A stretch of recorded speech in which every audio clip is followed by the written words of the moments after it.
Okay, so to bring photos into Photoshop and then to work with adjustment changes, um, sometimes the iPad is a little picky about what photos it brings in.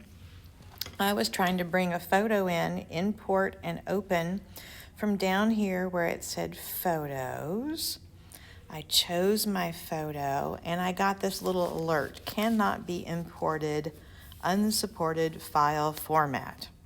Well, poo-poo on it. So I decided to come down here to my photo and I took this photo and I'm sending it to my files.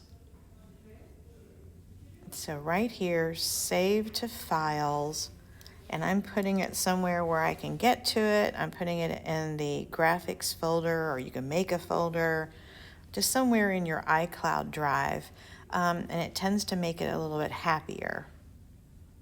Okay, so I put it in there. Now I'm going to come back to Photoshop.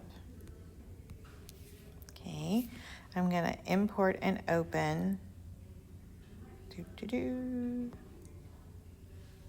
Photos, let's see. Oops, I went to the wrong space.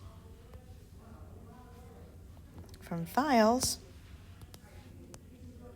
And for some reason it comes in happy from files. So if you have a hard time getting your picture in from the camera roll, try and put the photo from camera roll into files and then bringing it in. It seems to be happier that way. It's kooky.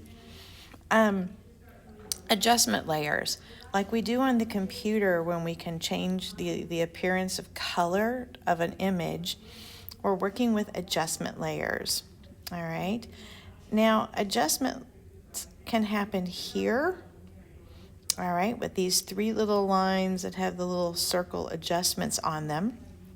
And I'm going to come down here to where it says Add Clipped Adjustment. And then here's all those little differences that we see on the computer. We have levels. We can change hue and saturation, vibrance, curves, color balance, brightness, contrast, black and white, just like we see on the computer. But let's look at the hue and saturation. So as soon as I open up hue and saturation, it has my slider to be able to change the colors back and forth. Now, this one isn't changing. Why isn't this picture changing? This picture, unfortunately, was already turned into black and white, so there's nothing really to change to it until we hit Colorize. Colorize puts a color on the photo and allows us to choose its flavor. And you can see how I'm moving the hue and saturation changer. And again, this is starting with a black and white photo. Okay, and then of course you can choose how much saturation of the color, how light or how dark you want to make it. Okay, and then you can always play with the object's opacity, how much the color's opacity is, if you want it to be on there just a little bit or more. Okay, so you have some of those options. Now, what happens when you're working with a colored photo? So I have this picture of my husband and I.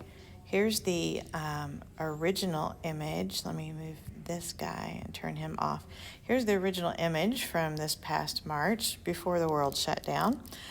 We were at the big gala. And so here we go. I'm going to do this on clipped adjustment, hue and saturation. All right. And now I can change, look at that, all the colors at once if I want to. Okay. Or I could go down into the colorize, just like we did earlier, and play with the intensity of a specific thing if I want it to be a little bit more moody or crazy. Okay. Maybe I want it to be, let's go into something more like this. I can lessen the saturation. I could bump the rich darks. I can make it brighter. Okay. So I have all of those same qualities that I had before.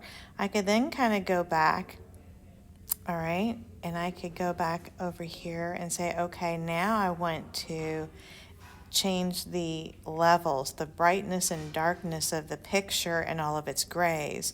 So if I feel like it's too gray, I can open it up or brighten it up a little bit. I can bring more darks into the picture. So the levels that we play with on the computer are very similar here.